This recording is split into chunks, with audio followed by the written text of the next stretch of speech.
맞아요. 그리고 이게 돌고 돌아가지고 제가 그 예술가들 싫어한다는 얘기하는 이유랑 똑같아요. 그래, 이거는 이제 조금 좀 결이 다른 얘기긴 하지만 일반화를 하면 안 되겠죠. 그런데 사실 제 주변에서 친하게 지내는 예술가들도 좀 동의하는 말이 있어요. 예술가들 존나 싫다. 맞아요. 그러니까. 근데 그래 놓고서 가슴 한켠에는 사랑받고 싶어하는 마음이 있다니까? 웃기게도? 근데 그거를 부정하는 거야. 난 쟤네 없어도 돼. 그러면서 되게 외로워해요. 저랑 친한 친구 중에서 한 명이 그런 말을 했던 적이 있습니다. 이제 제가 그 아까 얘기했던 그 사람의 얘기를 하면서 이제 예술을 하지는 않지만 사람 자체가 되게 예술가 재질인 것 같다. 그냥 그 이유가 있어. 제가 지금 방금 그런 걸 얘기를 했던 게 이제 예술가랑 좀 이어서 얘기를 하는 게 저런 사람들이 이제 저런 성향을 보이는 가장 큰 이유는 감각이 안쪽을 향해 있기 때문입니다. 그러니까 사람이 쏟을 수 있는 신경의 총량은 정해져 있어요. 그런데 그게 얼마나 바깥쪽에 향해 있고 얼마나 안쪽에 향해 있느냐라는 게 이제 문제인 건데 보통 우리는 이걸 바깥쪽으로 향할수록 사회성이 좋다라고 얘기를 하고 안쪽으로 향할수록 예술적이다라고 보통 얘기를 많이 합니다. 안쪽으로 향하는 게 예술적인 이유는 정말 단순해요. 그만큼 자신의 욕망과 내면에 대해서 정말 많이 살피고 거기에 충실하기 때문에, 그리고 그런 것이 때로는 바깥으로 향하는 신경이 많이 없다 보니까 남의 눈치를 안 보고 자기가 원하는 대로 자유롭게 사는 것처럼 보이기 때문에, 그래가지고 이제 그런 게 좀 극단화되는 게 뭐 카니에스트 같은 이 정신병자들이고 그리고 사실 그런 예술가들이 그렇게 무례해지는 이유가 뭐냐면요, 굴레가 있어요. 감각이 안쪽을 향해 있기 때문에 자기 감정이 너무 소중해요. 그런데 바깥을 향하는 감각이 적기 때문에 상대의 반응에 무심해요. 그래서 말을 세게 합니다. 말이나 표현을 되게 세게 해요. 왜냐면 이게 그냥 그런 거야. 노인분들 목소리 큰 이유가 귀가 잘 안 들려서잖아요. 내가 말하는 게 얼마나 크게 들리는지 잘 안 들리는 거야. 근데 내가 표현하고 싶은 건 충분히 표현하고 싶어. 그러니까 음량이 커지는 거야. 그리고 표현이 세지는 거고. 그래서 상대가 불쾌해하고 비판하고 지적하면 그걸 못 견뎌해요. 왜? 내 감정은 크게 느껴지거든. 그래서 아까 했던 그 말들이 이제 나오는 겁니다. 너가 뭔데 나한테 그딴 식으로 말을 해? 내가 뭘 했는데? 나 착한데? 왜 나한테만 이렇게 못되게 굴지? 이게 되는 거야. 악순환이죠. 맞아요. 그래서 이게 내부와 외부 자극에 대한 반응이 균형이 안 잡혀 있는 사람들이 있어요. 물론 이게 너무 바깥쪽으로 향하면 남 눈치만 보는 사람이 되는 거지만, 네, 맞아요. 지금 이거 여러분들 들으면서 주변에 이런 사람들 꼭 있지 않아요?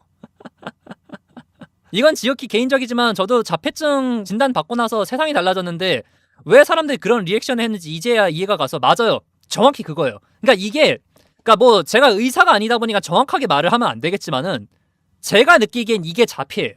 모두가 호의적인 사람과 어떤 사람은 누구에게 가도 호의를 받고 자기는 어딜 가도 인간 문제로 트러블을 일으키는 이유를 자기 자신에게서 죽어도 못 찾아요.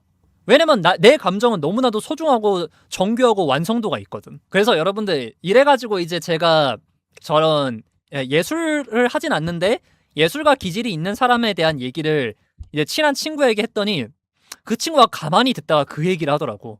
예술 안 하는 예술가는 그냥 병신인데? 예술이라도 하니까, 그러니까 사람 취급 받는 거지. 그 예술가적 기질로 예술 안 하면 그건 그냥 병신이다. 그래서 들으면서 웃기긴 한데 마냥 속 시원하게 웃지를 못하겠더라고. 그러니까 이제 예술한다고 집에 박혀있어서가 아니라 어떻게든 자기 가치를 창출을 하니까. 사실 일반적인 사회에서 그냥 저거는 사회성 떨어지는 거란 말이야. 그런데 어떤 가치를 창출해내니까. 저게 이제 물론 그런 건 있어요. 시대가 지날수록 아무래도 이제 소통과 그런 것들이 중요해지다 보니까 예전처럼 예술가라고 해가지고 일탈을 하는 거를 마냥 봐주는 시대가 아니에요. 뭐 지금도 그렇게 뭐 저런 사람들 예술 안 했으면은 그냥 진작 매장당하지 않았을까요? 라고 할 수 있는 사람들 충분히 있지만 예전만큼은 아니에요. 네, 진짜 솔직히 한 20년 전으로만 돌아가도 그 예술한다는 사람들 진짜 개망난이들 차고 넘쳤어요. 근데 그 정도 되면은 이제 SNS에서 논란되고 매장당하지. 아무리 이제 복귀를 한다고 해도 그 이전 같은 대중적인 인기를 누리기는 힘들고. 그런데 맞아, 영화 드라마 촬영도 요새는 법을 지키려고 하죠. 그런데 한편으로 그래가지고 요즘은 이제 충분히 외부의 자극에 대해서도 반응을 할 수 있는 그 감각을 가지고 있는 사람들이 좀 균형 감각을 가지고 롱런을 합니다. 뭐 대표적으로 아이유 같은 사람들이 있죠. 그리고 저도 실제로 저런 영감만 넘치는 사회성 떨어지는 예술가들 제 곁에 두는 거 싫어요. 피곤해. 그런데 사실 알고 있습니다. 저 정도로 극단적으로 감각이 안쪽으로 향해 있기 때문에 볼 수 있고 표현할 수 있는 영역이 있다는 것을. 그거는 사회성에 이제 신경을 쓰는 범부들은 닿지 못하는 영역입니다. 맞아요. 그래가지고 아니요, 국보 안 봤습니다. 맞아요. 그래서 소위 말하는 악마의 재능들이 있는 이유예요. 그러니까 여러분들 성격이 파탄났다고 예술가는 그 예술성이 높은 건 아니거든요. 그런데 예술성이 극한으로 높은 사람들이 적지 않은 숫자는 병신입니다. 까놓고 말해가지고 락스타들이 그렇게 망나니가 많았던 이유부터 해가지고 진짜 이제 초월적인 어떤 성과를 낸 그런 아티스트들은 뭔가 문제가 하나씩 있는 경우가 정말 많죠. 그치? 남의 시선을 신경 안 쓰니까. 그거 신경 쓸 시간에 내 안의 감정에 집중을 하니까. 그리고 그런 사람들이 이제 만들어 놓은 것들이 있기 때문에 사회성을 신경 쓰는 그런 범부들이 받아가지고 개량을 하고 대중적으로 인기를 끌 수 있도록 만들 수 있는 겁니다. 그들이 있기 때문에 예술이란 것들이 더 계속 생명력을 갖고 이어나갈 수 있는 거예요. 인정해요. 맞아요. 사실이에요. 근데 그냥 내 곁에 두고 싶지 않을 뿐이에요. 그냥 계속 그런 거 만들어주세요. 영감을 주세요. 멀리서. 정말 멋있고 많이 배우는데 가까이서 보지는 맙시다. 약간 그런 느낌이지. 유구한 전통이 있음 예전 클래식부터 화가까지 미친놈들 개 많음. 맞아요.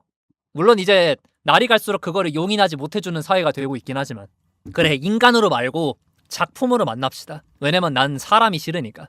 그래, 일론의 콩고물이야 먹고 싶지만 친구하고 싶진 않아. 그래, 이게 비단 예술 분야뿐만이 아니라 제가 예술 쪽에 있다 보니까 예술 베이스로 많이 얘기를 하지만 예술뿐만이 아니죠. 스티브 잡스와 일론 머스크의 주화 직원이 되고 싶느냐 라고 말을 하면은 되고 싶은 사람이 얼마나 있을까? 그런 거지. 그래, 그 스티브 잡스 인성질은 진짜 유명하죠. 그래, 물론 누군가는 그렇게 얘기는 해. 아니, 떨어지는 콩고물이 몇 갠데 그냥 숙이고 들어가면 하지 않나요? 이런 거 얘기 나왔던 게 음악 쪽에서 마릴린 맨슨 뻑하면은 이제 공연하다가 그 멤버 후들겨 패고 저거 발로 까고 이제 뒤에 가서도 폭행하고 그런 걸로 이제 악명이 높았는데 내 주변에선 누가 그러더라고. 아니, 마릴린 맨슨인데 그런 거 감수할 만하지 않나요? 나는 잘 모르겠다. 맞아요. 위대해 보이는 것들 중에선 인간성이 배제된 게 좀 많아요. 근데 여러분들 지금 이렇게 얘기를 하는 것만 들어봐도 아시겠지만 사실 좀 느껴지지 않나요? 뭐 마릴린 맨슨, 뭐 일론 머스크, 뭐 스티브 잡스 저 정도 이름이 나오는데도 저런 것까지 감수하면서 있어야 되나? 하는 생각이 들잖아요. 대다수의 예술가들이 불행하게 사는 이유입니다. 왜냐면은 저 정도로 초천재가 아닌 이상 사실 자기 밥벌이 하고 먹고 살기도 바쁘고 그런 사람 옆에서 그런 것들을 다 감수하면서 살 사람들은 많지 않거든요. 그치? 스티브 잡스는 몰라도 홍대 사는 김민철이는 그러면 안 되지. 그치? 내가 이거 어쩌고 니한테 이렇게까지 맞춰야 돼 라는 소리가 절로 나오는 거야.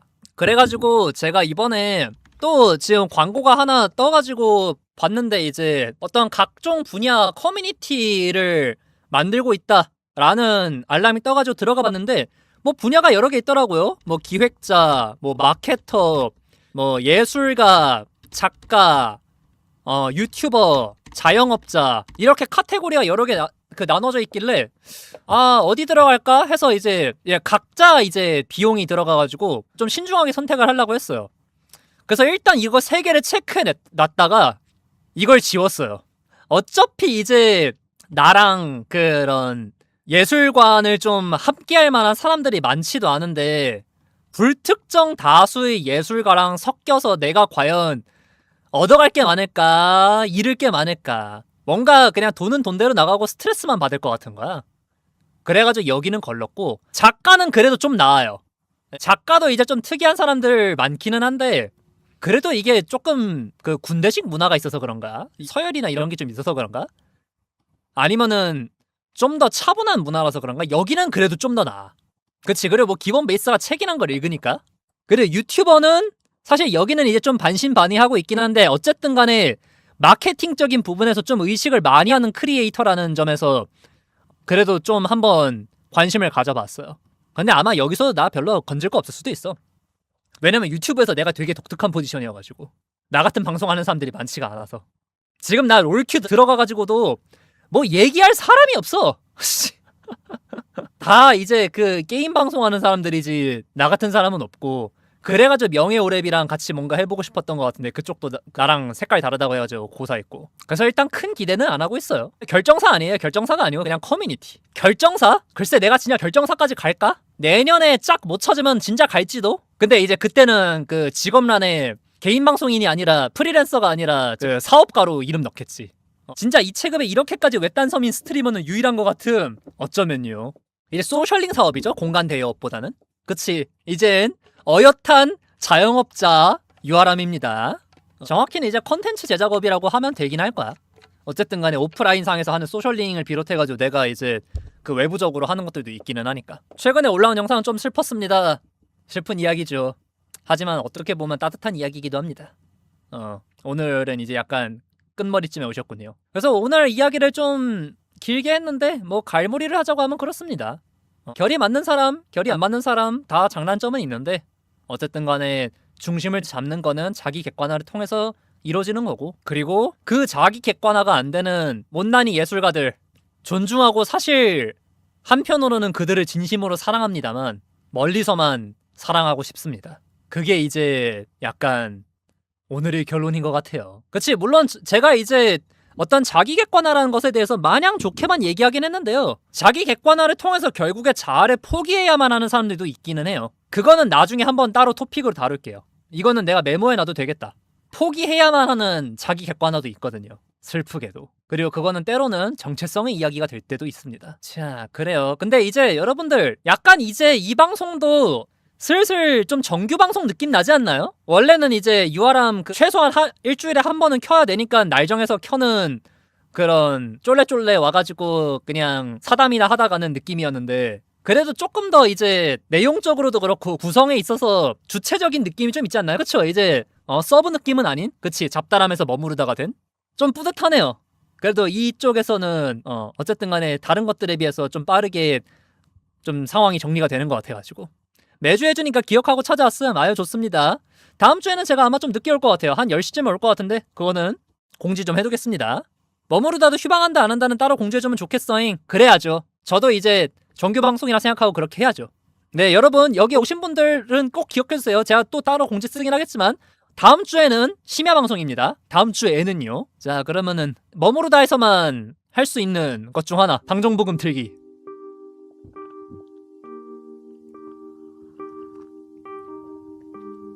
그래요, 여러분 해피 뉴 이어입니다. 올 한 해 하시는 일 다 잘 되라는 건 너무 과욕이니까 건강만 하세요, 여러분. 네, 일단 건강이 최우선입니다. 그래요, 해피 뉴 이어입니다.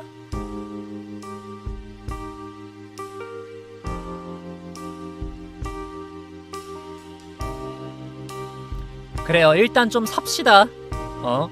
우리가 이 20대 초반일 때야 뭐 오래 살아야 되나요? 그냥 뭐 먹고 싶은 거 먹고 조금 일찍 가면 그만이죠 라는 소리를 호기롭게 하지만 느껴지죠? 사실 사람은 생각보다 잘 안 죽어서 문제라는 것을.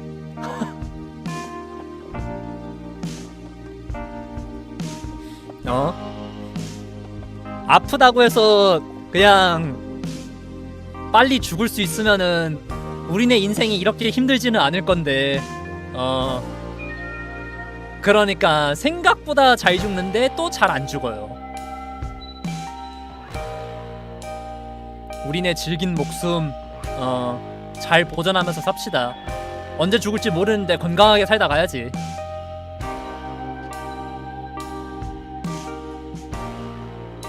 그래 또 오래 살아서 이런 얘기도 하는 거지. 여러분 염증 조심하시고 역류성 식도염 조심하시고 수면 패턴 관리 잘하시고 거북목이랑 라운드 숄더 조심하시고 허리 관리 잘하시고 근골격계 통증 조심하시고 근골격계 통증 조심하시고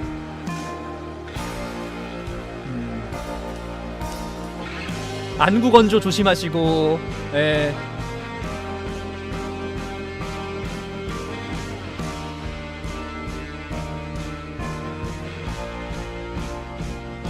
그치요. 혈관계 뭐 순환계 탈모약 늦기 전에 드시고 그쵸. 하지만 사람 조심하시고 사랑은 열심히 하시고 그래 이래야 좀 1월 1일 답지 그지? 그래 여러분 정신도 건강하시고 나는 올해 좀 많은 일을 겪고 나니까 발음이 안 되기 시작했어. 혀가 좀 굳었나봐.